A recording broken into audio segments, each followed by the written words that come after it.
Hello friends, welcome back to the bench. Today we have a Subaru Forester 2009 that produces code 1560 Low Backup Voltage. It suffered liquid damage and unfortunately plenty of corrosion. So we're gonna have to restore some traces and well, we'll see what it's gonna do. This is for Jim from New Jersey. And I expect it's rainy in New Jersey. And actually, I had exact same problem. Like literally just a couple weeks ago, I left my sunroof open, and it was pouring rain. So by the time I noticed that my car is pretty much open, has no roof, the fish were already spawning in my cup holders. So I will likely have to dig out my ECM and inspect it because the same thing might happen to mine. Anyways, let's take a look. So this is '09 Forester. The backup voltage is on connection B135, pin number 5. So it's this one over here, which I already have connected. And we have no shorts, right? However, it doesn't connect, or at least not yet. It doesn't connect to the vias or to the damaged part of the board. So maybe it will after I restore vias. But it doesn't actually mean that it has to be or it doesn't have to be connected to that pin. Because our damage is on the power supply, on the basically input voltage. So that supplies a lot of the board and probably also supplies backup voltage. So here's our damage. And what I already did over here is I confirmed, and that's actually what I got from the pictures. From this via over here, we should have connection to this point and these two diodes over here. Right? But here's our liquid damage, and this connection is broken. Right? That's the first thing. The second is that let's take a closer look. I only had so before I received an ECM, I only had pictures, right?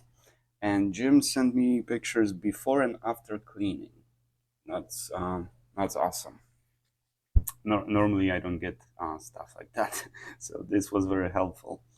And the resolution of the picture is not too bad. But immediately, what does the picture tell me? We have color blue.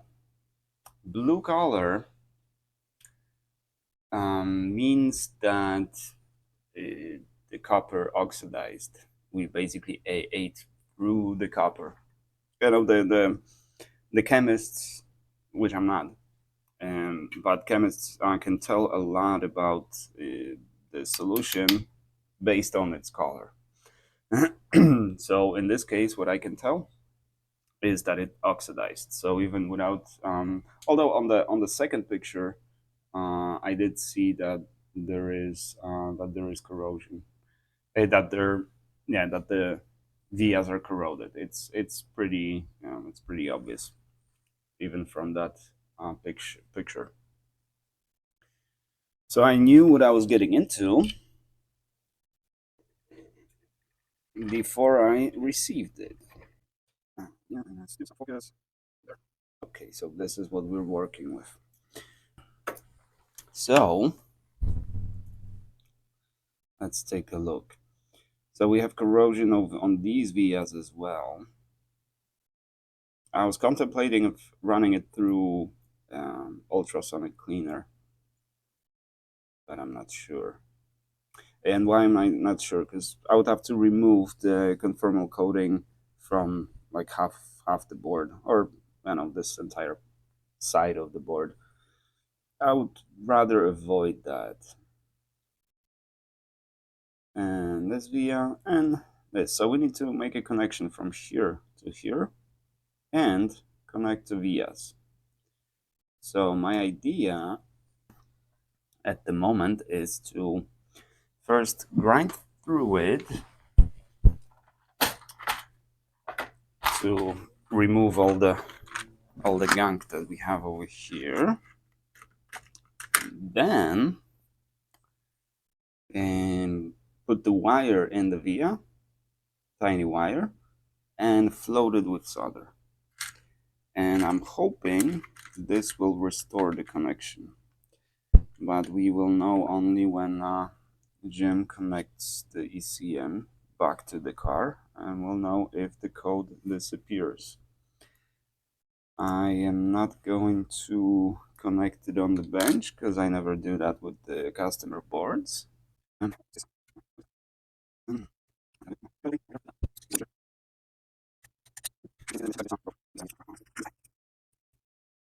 So let's try a little bit of grinding, then a little bit of cleaning, and we'll go from there.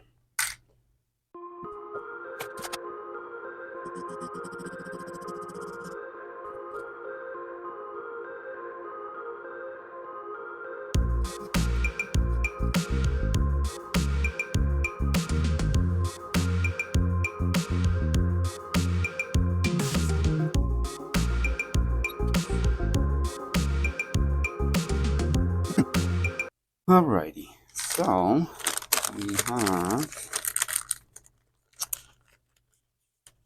the board clean. Let's yeah. Okay, so the board is clean. Now we don't want to get through the first layer of the board. That's very important because we don't want to make the connection to the other layer.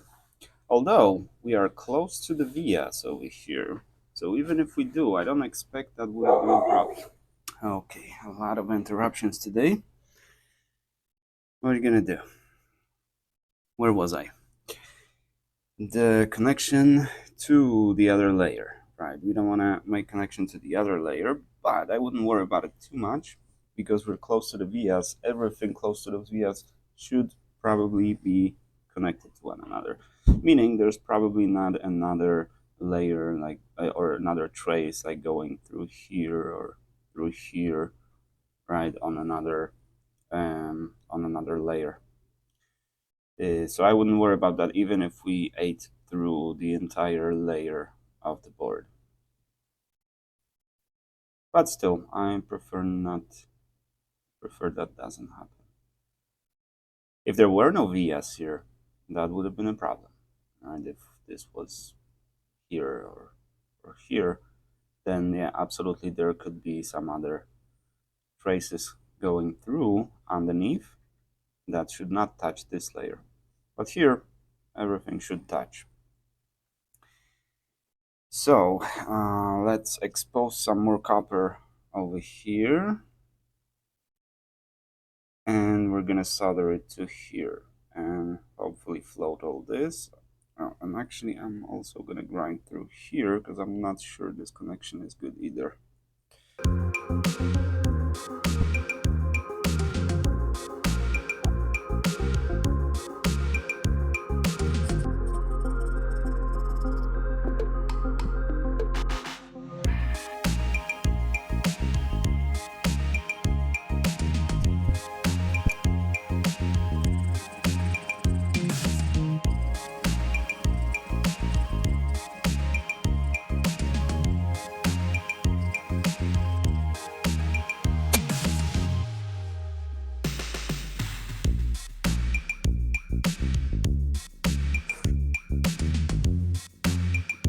Okay, we can see through the vias. Yeah, bluish, yep. You can definitely see through the vias. So all the gunk is gone from the VS, which is good. Looks like all the oxidation is removed. I do want to expose a little bit more of this trace over here.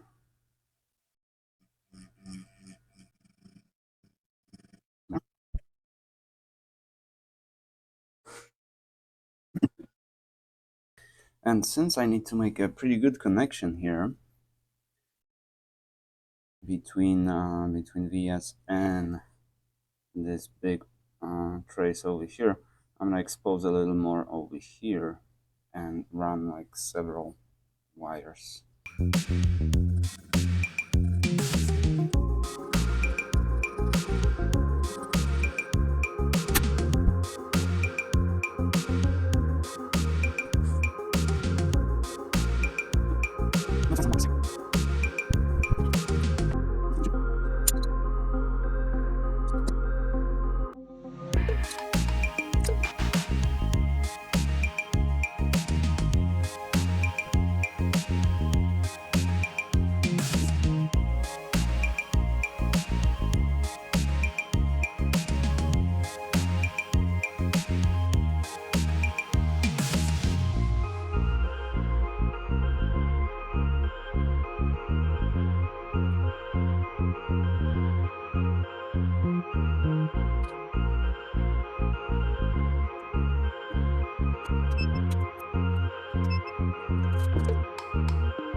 Okay, so now the theory is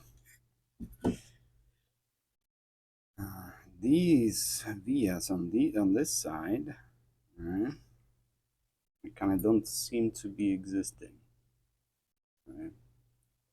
So I can't. I tried. I don't know if this one is soldered onto the via. Probably not. This one most likely also not. So what I did, I soldered those wires on the other side, and the other side is connected to vias. So the via connection should be restored. For the same reason, I'm not bridging from here to here because it's bridged on the other side. But this should have sufficient connection.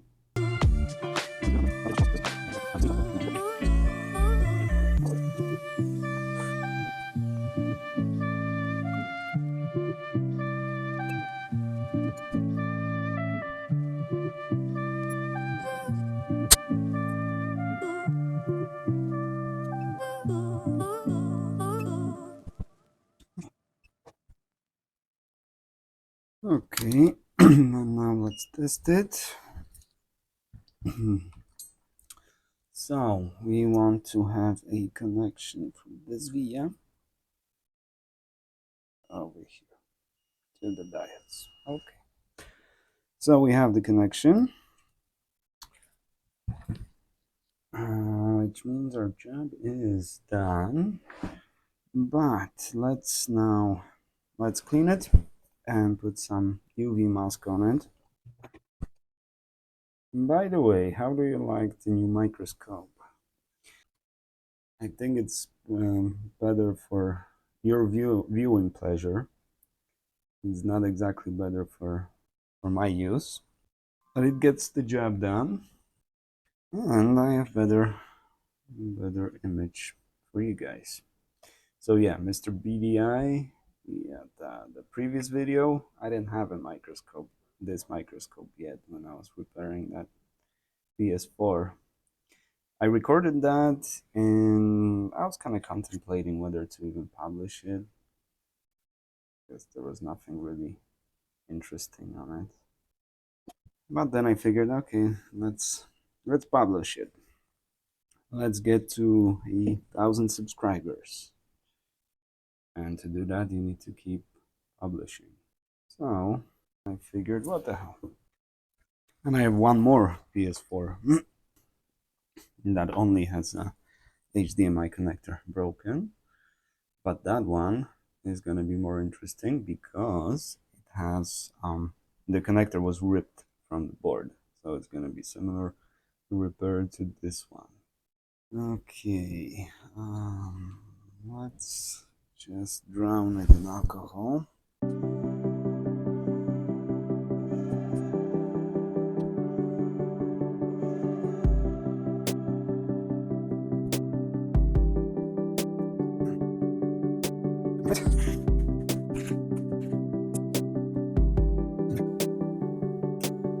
So this is our conformal coating residue.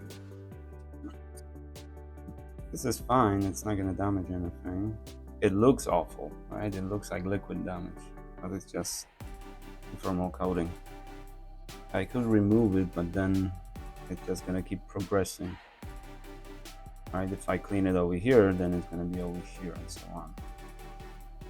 Maybe I'll just clean it and give it a quick brush. Just look a little better, but it's just for cosmetics. This is not gonna damage anything. It's not gonna be an issue. I mean, it would be an issue if there are particles making connection, but that's not gonna be our issue here. Let's hope this connection is sufficient. We have 4 wires total making this connection. Should be enough. And no, we don't know. Okay, is it dry? Is it sticky? It's dry, it's not sticky. So let's get some UV.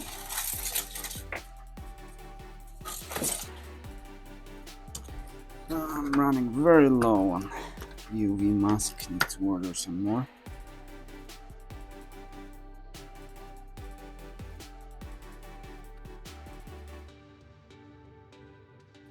And now let's use a tip that I learned from Alex, Northridge Figs. Let's heat it up while we're shining a UV light. Supposedly that speeds up the process and makes the mask even better. But I don't think Alex mentioned what the temperature he used. So I'm gonna use 100 degrees at 70 liters.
Okay, 1 hour and 11 minutes. That is not bad. Not bad because we're charging $50 for it. If it was 4 hour work, that would be not great. But $50 for an hour of work, I say that's a fair price. Maybe not something you would get rich off of, but it's I don't know. Not everything in life you have to do for money. You know what I mean? This is something that will save Jim maybe $600 on new ECM, or maybe it's just $50 wasted. We'll see after this is reinstalled. Let's hope it's gonna work. But I'm actually confident it will, because there was no connection between those two sides. Now there is. Now the only question is the connection with all the vias. But I think there is, because the connection to vias on this side is intact. So this side is connected to this side now, so it should be connected to vias to all the layers inside. So I'm pretty confident that this will work. This will resolve the issue. Alrighty, I'm gonna pack this up and ship it off to New Jersey for testing, and I shall do it today. UPS second day error. Today is Wednesday? Oh my God, how do I not know what day is today? Today is Wednesday, yeah. So Friday, you should receive it by Friday, Jim. And do let me know as soon as you test it, because I'm dying to know if this worked. Thank you, fellas, very much for watching, and I shall see you in the next one.